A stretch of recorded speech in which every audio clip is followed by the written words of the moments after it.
I've been here over 2 weeks now. Day 1 of arriving, I had smoked marijuana 60 days straight, all day, every day, and had some drinks. A police officer asked me to come meet him at the RCMP's office in Bible Hill. I said okay. And when I did that, they tried to get me in the car. Where was I? They said they needed to take me to the hospital for mental assessment. I said okay, but I want to talk to some police inside first. He said no. Then, ding ding ding, light bulb in my head said, why? Why can I not go speak to another officer inside the building? So I started to walk away. He reached for his gun. I put my hands up. I screamed, bad cop, please help. More police came from outside. They said, what's going on here? And he grabbed my arm tight and he squeezed and he pushed it behind my back. He didn't want me talking. I found his license plate the other day.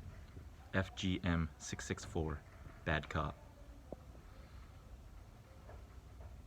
Now I'm here because I don't think I'm supposed to be here. I know I'm not supposed to be here. I needed a night in the drunk tank. I was high and drunk, telling stories about stuff I seen on YouTube. We've all seen stuff on YouTube. Is it all real? No. But I was drunk and high, so it felt real at the time. But then I was brought here. I told my story. 4 officers pinned me down. 2 nurses stuck me with a needle. I'm allowed to share my story because I don't care. I wish everyone to know my story. I'm not breaking any laws by telling my story. Then I woke up in the psych unit. I sang This Little Light of Mine in his face and he barked at me. I said, watch this. He can't stand that note. He can't stand that song. He will not be able to take it. And he couldn't. But then I woke up in the psych unit and I've been here ever since. I'm sober now. It took me probably a good 3-4 days before I was completely sober because I had smoked a lot of marijuana. They kept upping my pills, trying to make me appear as if though I needed the pills, which I never did and I still do not. I am very witty and very wise. This is my public diary. If you wish to watch it, go ahead. But if you wish not to, don't. But this is my public diary that I'm creating on YouTube. If you agree, great. If you disagree, great. Because it's still a view. So, I've been here 15 days, 16 days, I don't remember now. Every day's the same, Groundhog Day. What are we gonna do today, Pinky? We're gonna listen to songs. We only get 20 minutes on my cell phone a day now, because originally I had 5 20-minute breaks on my cell phone, but when they seen that I was uploading videos onto YouTube, they took it down to 1 20-minute video a day. 1 20-minute break a day, should I say. A break from what? The fucking chaos in there and the corruption in there.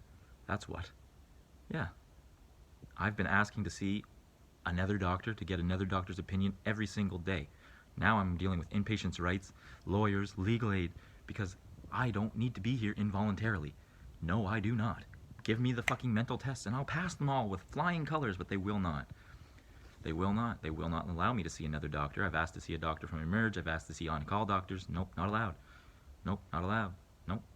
You're psychotic. You're psychosis. That's why you're not allowed. You just think that you're okay. No, I am okay. And enough is enough. So, Public Diary 101. As often as I can get a video on, because I only get 20 minutes, and it takes 20 minutes to make a video, and then it takes 20 minutes to upload a video. So, every 1 to 3 days, I'll be uploading a video. I've been asking. Why am I here? Why am I here? And all they say is, you're psychotic, you're psychosis. No, I'm not. I was drunk and high. You did not test me for alcohol or drugs. Wrong, bad. You made a mistake. I've also pulled the fire alarm twice. No fire marshal showed up. Bad.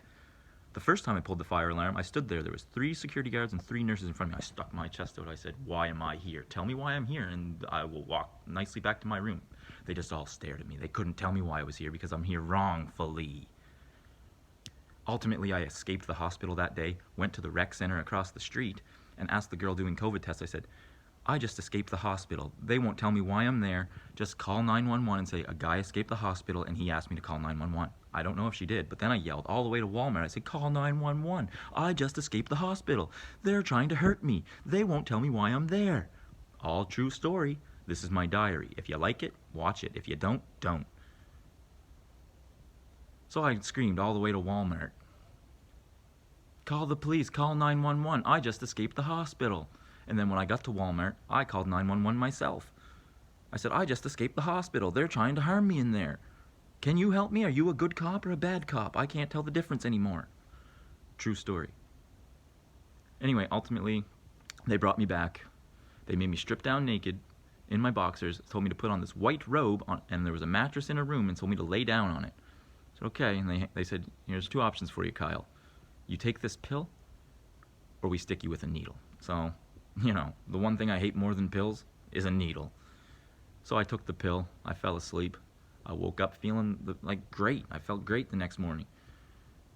And then ever since that incident, then I tried to escape one other time. I pulled the fire alarm again because I had overheard, I was eavesdropping that a 32-year-old man and a 40-year-old man were getting moved to Cape Breton. I said, nope, not this 32-year-old man, because they also said a 32-year-old man that has tried to escape.